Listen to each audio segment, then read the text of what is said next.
My name is Dr. Alex Blum, and I'm a pediatrician. And I'm here to tell you that we need health care reform now. Now.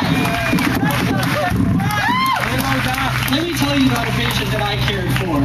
I trained in a county hospital, and in the middle of the night, a 12-year-old child came in seizing. The child was wheeled in on a gurney, and he was trailed by his mother and his sister, who were crying. We moved very quickly to stop the seizure, and on further exams, we discovered that the child had actually had a massive stroke, had bled into the side of his brain. Now, I'll tell you that's very difficult as a pediatrician to see those results and to then have to go sit down and explain to his mother what had happened. But when I sat down with that child's mother, she shocked me. She explained to me that the child had actually had a minor stroke and a minor seizure when he was 7 years old. She was the sole care provider for the family. They were barely getting by. She was barely able to put food on the table, barely able to pay the bills, and the child didn't have adequate health care.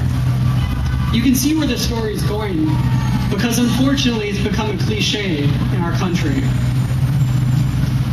She decided that she couldn't afford the out-of-pocket payments to see the subspecialists, the brain doctor and the blood doctor that the doctors recommended. And the child did well for years. From age 7 to 12, the child thrived, until that night the child came into my ER with a massive stroke. And I'll tell you, I was angry, internally angry at her at first.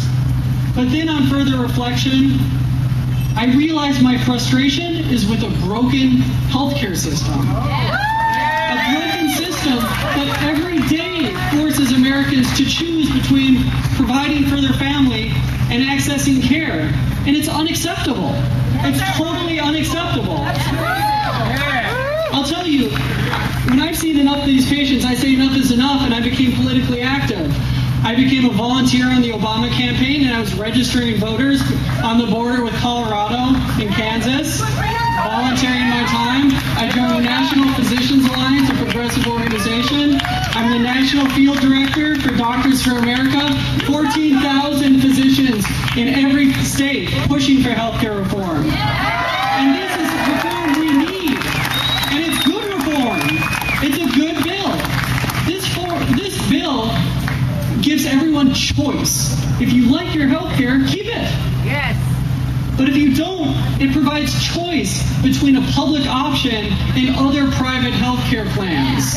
And that's a good thing. It provides better access to care because it increases the number of primary care doctors there are, so you all have more doctors to choose from. And that's a good thing. It decreases the cost of care by limiting out-of-pocket payments. It improves Medicare, and it improves quality by putting more health care into the community. We need health care reform now. No doubt. Now.